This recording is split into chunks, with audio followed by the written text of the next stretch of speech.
Alright, so we have a custom butcher block countertop. This one's going to be made out of Hevea or rubber wood here, and got some alder sticks for the trim pieces. I've never worked with alder, but heard that it stains well, so figured I'd give it a shot. But one thing to know whenever you're doing a project with different wood species is they all stain differently. I got the countertops loaded on top of some sawhorses and was getting ready to cut using the cutting guide, but decided to go against it. Sometimes it's better to do just a little safety squint and eyeball it as best as possible to get that perfect cut. But I like to get my wood cut first before starting really anything on the project. Next up, I got the wood sanded down. This just helps it to hold stain a little better, but I'm also going to hit it with the pre-stain conditioner, which you can kind of see here, but also did like a first coat of stain on it. This is Verithane's golden oak color, and you can see it again here. But what's different is I actually switched over to some oak sticks.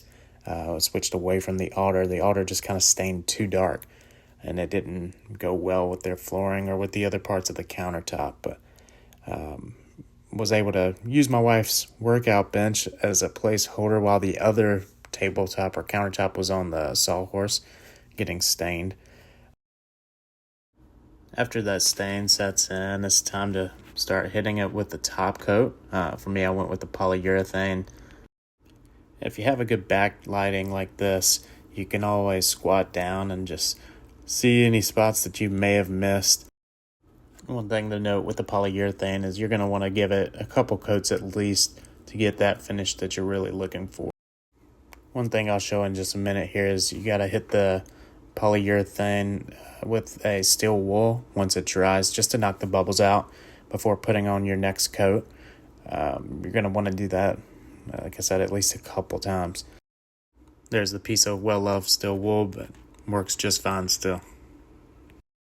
If you're in a humid place like I am here in Georgia, you kind of have to wait 4 to 8 hours at least for that polyurethane to dry, but once it dries, you'll really know just based off of the tackiness of the tabletop or whatever you're working with at the time.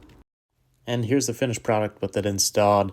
As you can see, we split the two boards with a opposite directional just piece of that Hevea wood, so that we didn't have a butt joint there in the middle with an obvious seam like you can see in some butcher block pieces.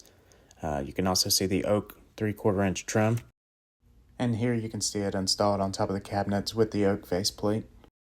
And last but not least, you can see what it looks like where the countertops butts together.